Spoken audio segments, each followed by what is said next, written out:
Buenos días, tardes y noches desde el lugar donde se encuentren. Malos Hábitos es un podcast de charlas sin tantas formalidades donde hablamos de las cosas que nos gusta no hacer en nuestras vidas y cómo esto crea historias y estilos de vida. Quien les habla, Andrés Cas.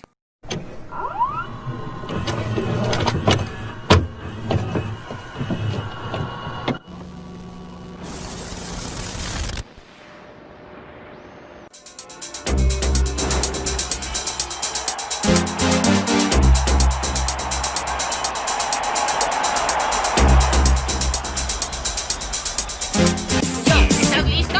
Sí, claro. De lujo.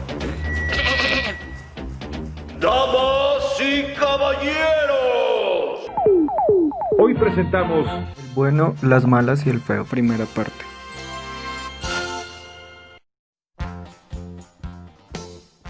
La palabra graffiti se origina en el término griego graphein, cuyo significado es escribir. Su origen se remonta a los tiempos del Imperio Romano, teniendo sus primeras expresiones similares en la pintura rupestre de la era prehistórica. A finales de la década del 60, el fenómeno del graffiti comienza su desarrollo en el distrito del Bronx de la ciudad de Nueva York, en Estados Unidos, asociándose con la cultura marginal y la apropiación de territorios de manera figurativa de las pandillas que en esta época gobernaban el distrito del Bronx en la ciudad. A través del tiempo y la evolución que este fenómeno cultural tuvo, hoy en día está constituido como la principal expresión en las artes visuales de la calle.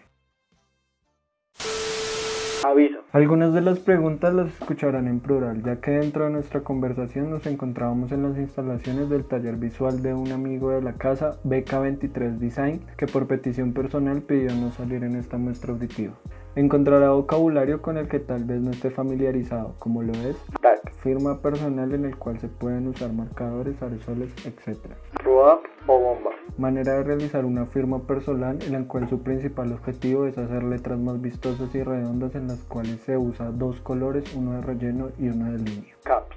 Boquillas para aerosol. Squeezer. Tipo de marcador el cual su tinta es a base de alcohol, thinner, gasolina, etc. Lo cual la hace más ligera y genera un efecto de escurrido o chorreado en las firmas. Y esto hace que tenga más opciones de superficies donde firmar. Mops. Boquilla apunta que se realiza de manera industrializada o casera para cualquier clase de squeezer. En esta primera parte hablamos con Javier, Así decidió el mismo que se le llamara. escritor urbano de 28 años proveniente de la ciudad de Bogotá, seguidor fiel a su manera de percibir lo que es el graffiti, cómo este se aferra a su diario vivir y manera de ver el mundo desde su descubrimiento cuando tan solo era un niño, y cómo a través de las vivencias y las enseñanzas lo han hecho madurar a lo largo de su vida. La tarde de hoy vamos a tocar un tema que tenemos pues un pequeño conocimiento de ese vasto mundo que es el graffiti desde la perspectiva de Javi.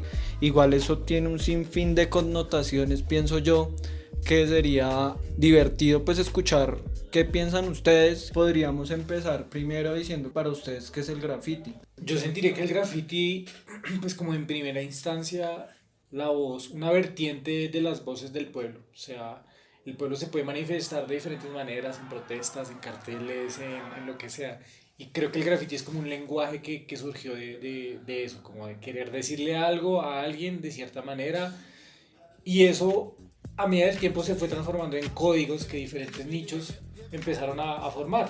Es una manera de diversión donde prima el ego, donde prima el riesgo, varios riesgos, y donde priman la sociedad, la calle, los códigos, los amigos y el explorar la ciudad. Sería también chévere como escuchar cuál fue ese primer contacto que usted tuvo con el graffiti, o sea, ¿qué lo llevó usted al graffiti? Yo, fíjese, yo no sé, tenía tal vez 9, 10 años y yo estaba jugando Play, estaba jugando el juego de Spider-Man y bueno, por ahí en un nivel como que el man iba entre edificios, y yo empecé a ver los tags de esos edificios y a mí me pareció una chimba. O sea, yo vi como que se me desligaba un poco de que yo era Spider-Man y estaba echando telarañas. ¿El y Spider-Man de Play 1? Sí. El Spider-Man. Parce, Sí. yo de ese juego Yo me no acuerdo pasé del ni la Scorpion. primera misión, güey. Sí. Es Nunca pude súper pasar la primera fácil. Y que Yo lo no pasé en un saltaba, mes. Pero como a los 5 años lo pasé en 2 días, eso es súper fácil.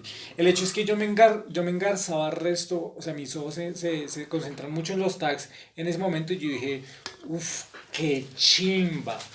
Y cuando uno empieza a ver algo y el cerebro lo identifica, empieza a verlo repetidamente en la ciudad. Como cuando a usted le dicen, oiga, ¿conoce este man que raya vino? Y usted dice, no. Y apenas yo le digo eso, usted sale a la calle y empieza, vino. O sea, su cerebro ya se programa para eso. Usted estaba viendo eso y bueno, ahí enfatizó. Entonces, cuando yo conocí el graffiti por medio de ese videojuego, en mi cerebro ya me programé para poder ver graffiti. Claro, cuando yo salí a la casa, al colegio, donde iba, decía, ok, esta mierda que estoy viendo también es graffiti, y empecé a ver tags. Pues yo veía tags de MSP, tags de Mario, tags de Ashe. ¿Y de qué año estamos hablando? Esos, a ver, yo tenía 10 años, es 2002 tal vez. O sea, en el 2002 fue tu primer contacto ya real. Sí, cuando pues real como que yo identifiqué ese visaje como un graffiti y que me gustó, que yo dije, uff, qué chimba esa vaina que está en la pared, que transmite algo que yo no tengo ni puta idea qué es, pero que se parece a lo del videojuego. Ese fue mi primer contacto con graffiti. Oiga, pero fíjese que yo me pongo a acordarme y yo antes de conocer el graffiti, yo escribía en mis cuadernos la palabra entonces. Yo escribía entonces mucho en mi cuaderno, entonces, en la parte de atrás, con mi letra normal. Pero no, ni siquiera era como una identidad, pero yo no lo hacía ni con ninguna letra, sino con mi letra normal de niño. Entonces, yo escribía entonces. Y luego yo cambié a escribir estoy.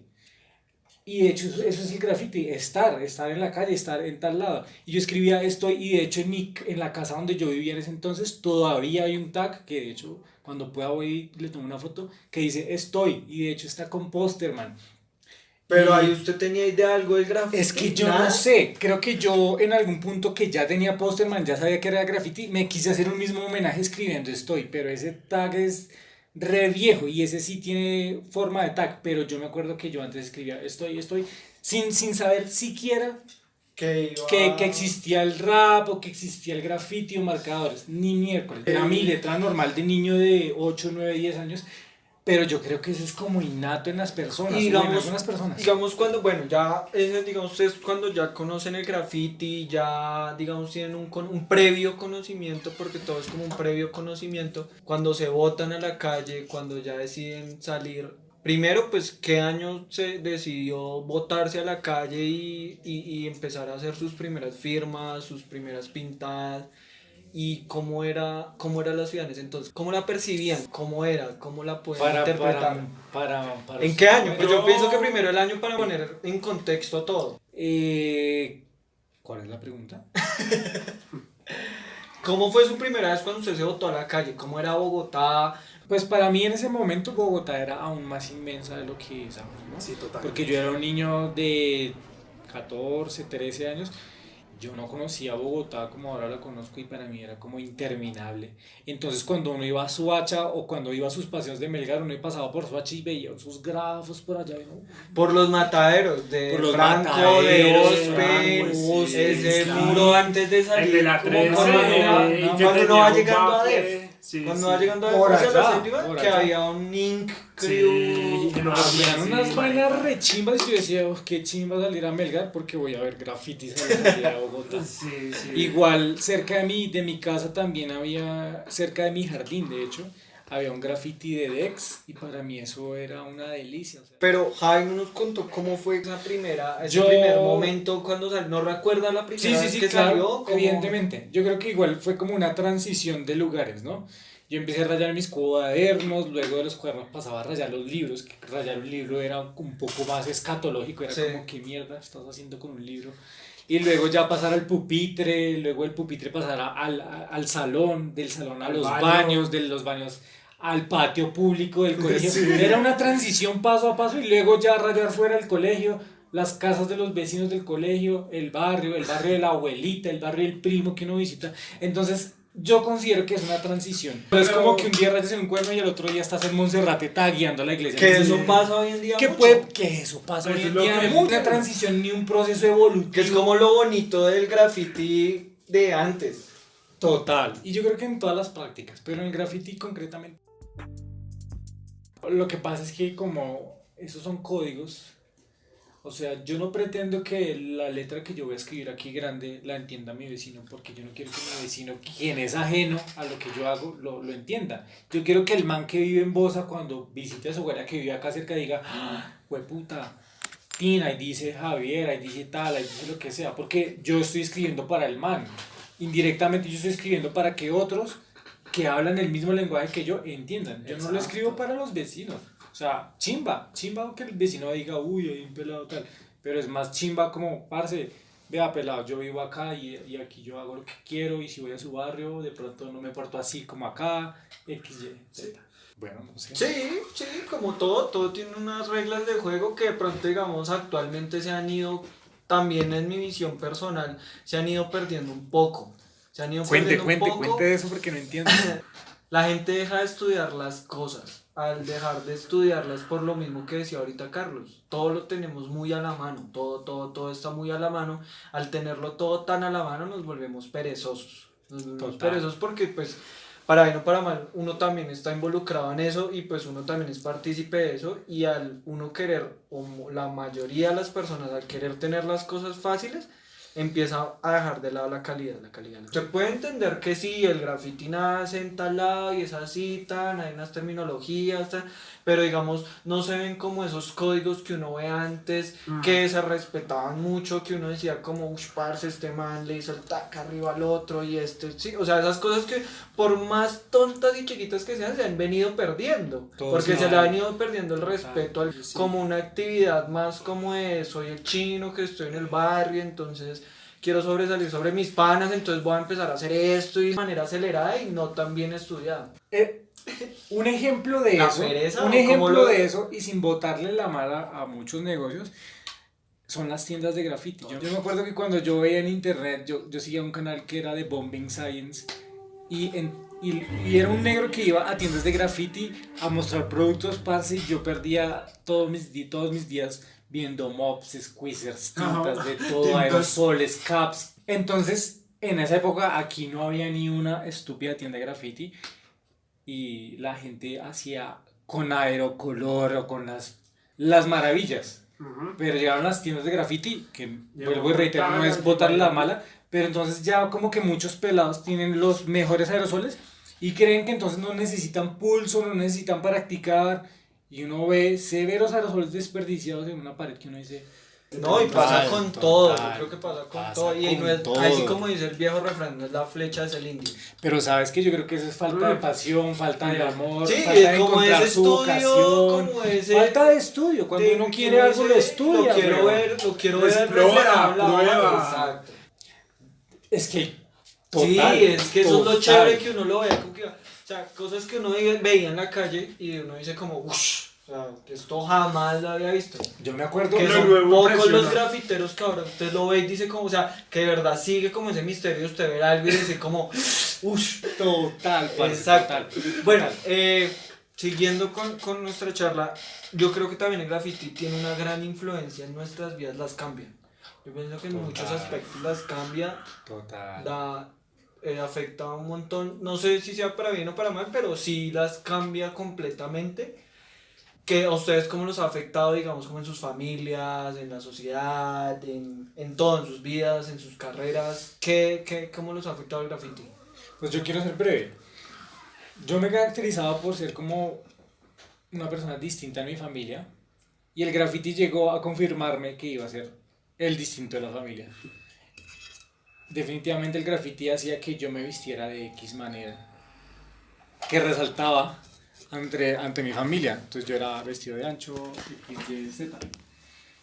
El graffiti hizo que yo rayara mis cuadernos como nadie en mi familia lo hacía. El graffiti hacía que yo me portara de diferentes maneras. Eso afectó mi adolescencia un resto. Pero para mí era una chimba pensar como que pero yo pertenezco a esto y me comporto así y va coherente a mi personalidad. Y ya creciendo, lo que pasa es que involucrarse en el graffiti, lo que decía al principio, es querer y estar dispuesto a tomar riesgos de su propia vida, tomar riesgos de libertad, tomar riesgos de dejar de pronto de hacer cosas o de involucrarse con gente por el graffiti. Por ejemplo, en el amor, uno deja de meterse con X y nena porque uno dice, ah, qué mamera esta vieja, no le trama que yo pinte, no le trama que yo salga, y uno a la final decide irse por el graffiti. O sea, uno dice, paila, no me sirve. O sea, el graffiti a uno le llena la cabeza de tan, como que invade tanto a uno la mente que uno deja muchas cosas por el graffiti. Y eso puede ser bueno, porque uno está detrás de algo que quiere, pero puede ser malo porque uno puede estar evitando muchas cosas chéveres, no sé, trabajos, entrevistas. Imagínense que uno siendo regrafitero va a una entrevista pero va todo manchado las manos Baila, de aerosol. Entonces el graffiti influye sí o sí en eso, en uno.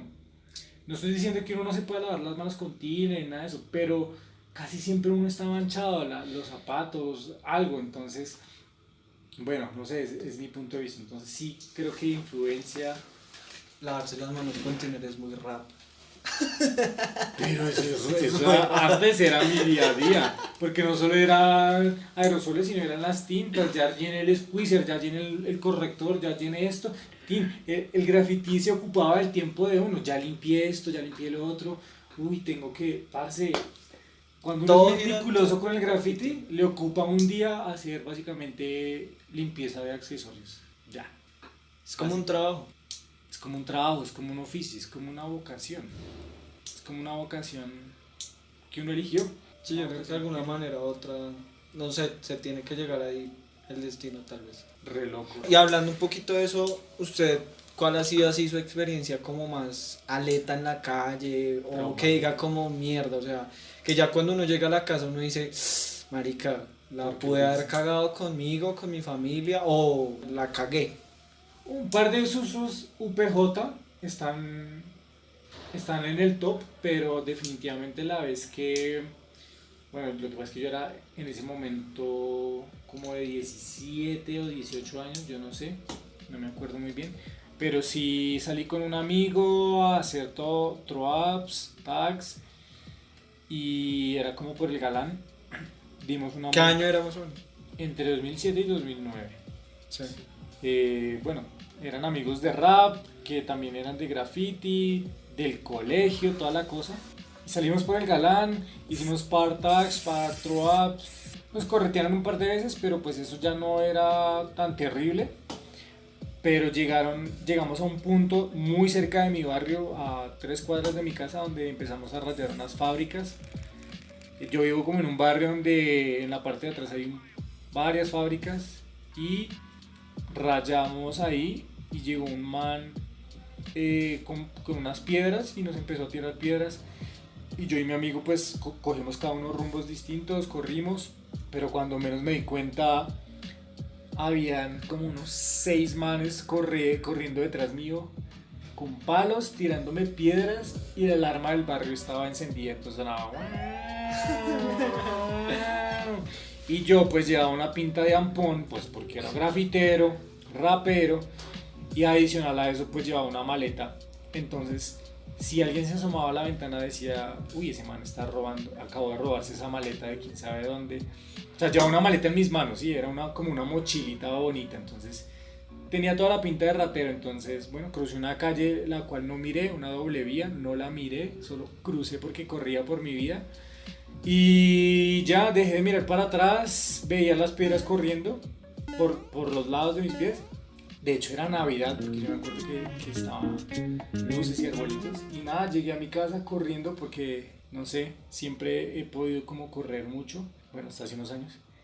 Y nada, llegué a mi casa paniqueado, vuelto nada. Como tenía pantalones raperos, mi pantalón se había o sea, como que uno se hacía la botica, Sí. se bajaba la bota y estaba por debajo del pantalón, parce. O sea, estaba así, O sea, trozo del jean. estaba revuelto mierda, y llegué y me vomité porque no sé si era por el pánico, el rebote. Creo que era un revuelto de cosas que tenía en mi mente, tal vez miedo también tenía. Llegué a mi casa, subí al baño y me pegué severa aguasqueada porque como que no podía contener tal peso, y me sentía como acusado, como me sentí re mal, porque también pensé como mientras vomitaba, como bueno, ¿y si me cogían esos manes qué? Me podían llevar a la policía. Lo mínimo que me podía llevar era una paliza re dura. Entonces esa vez fue como la más traumática para mí porque sí vi mi vida reinvolucrada. Yo creo que ese es el riesgo que sí sigue innato en el graffiti, ¿no? Eso sí no cambia y no va a cambiar nunca. El riesgo del graffiti es que no solo está la vida de uno, sino los panas de uno. También. Con los que uno va. Obvio. Y hace un par de años creo que eso se evidenció. ¿No? Sí, el resto. re triste. Es bueno tocarlo y pues no todo es malo, no es todo como ese juego tan grande de egos, ¿no? Yo pienso que también el graffiti siempre nos ha dejado algo en la vida. Bueno, ya sea bueno, sea malo, ya sea como lo quieran interpretar, pero para ustedes el graffiti, ¿qué les ha dejado? Voy a ser concreto, vea. Amistades, le perdí miedo a la calle, conocí Bogotá, aportó pulso, tanto a pequeño formato como a gran formato. Aprendí de colores, de herramientas. Y siento que en cierto modo aprendí también un poco a ser hombre. Como que uno entiende, o sea, al enfrentarse a la calle, al enfrentarse a policías, a celadores, ni siquiera de puños y tal, sino de palabra y tal, uno como que desarrolla ese tipo de, como de hombría o de valentía. Para finalizar, ¿quién es Javier hoy en día? Pues de todo lo que nos ha contado desde que empezó siendo un chinito, jugando Spider-Man y los tags de quién sabe quién. ¿Quién es hoy en día usted? ¿Quién es Javier con su alias en el graffiti? Un retirado que se aburrió del graffiti, que respeta el graffiti, que ama el graffiti, que el graffiti cambió su perspectiva, pero que llegó a un punto en que lo aburrió. No lo desprestigio, me parece una chimba. Doy likes en Instagram de handstyle, aficionado al handstyle, pero el graffiti pasó a un segundo plano ya en mi vida. No lo disfruto tanto como antes. En la calle ya no me asombro al ver un grafo como lo hacía hace 10 años. Perdió valor, pero lo sigo respetando, tal vez de la misma o de pronto un poquito más. Oiga, fíjese que usted me iluminó la cabeza pensando en que el graffiti nos invadió de cierta manera el cerebro y las manos, que aún en nuestros oficios que no son de graffiti, por ejemplo yo hago diseño e ilustración, uno pone ahí graffiti de lo que sabe. Uno dice, uy, acá debería haber un brillo, pero aquí se le verían chimba unas cositas aquí abajo o unas flechitas por aquí. El graffiti invade a tal punto que uno no lo puede negar gráficamente, aunque uno ya no lo ejerza. Es como, me invadió tantos años que lo hago innato y no está hablando de graffiti, pero hay algo de graffiti en eso. Veámoslo como una bonita condena. Total. Es una bonita condena total. Y de la que aprendimos y creo que seguiremos aprendiendo y nunca nos cansaremos de aprender. Pues nada, muchas gracias por hacer parte de este primer experimento de podcast y qué chimba de algo que nos sintamos a gusto y nada, gracias. Maxis Carlos. Chao. Eso es todo, amigos.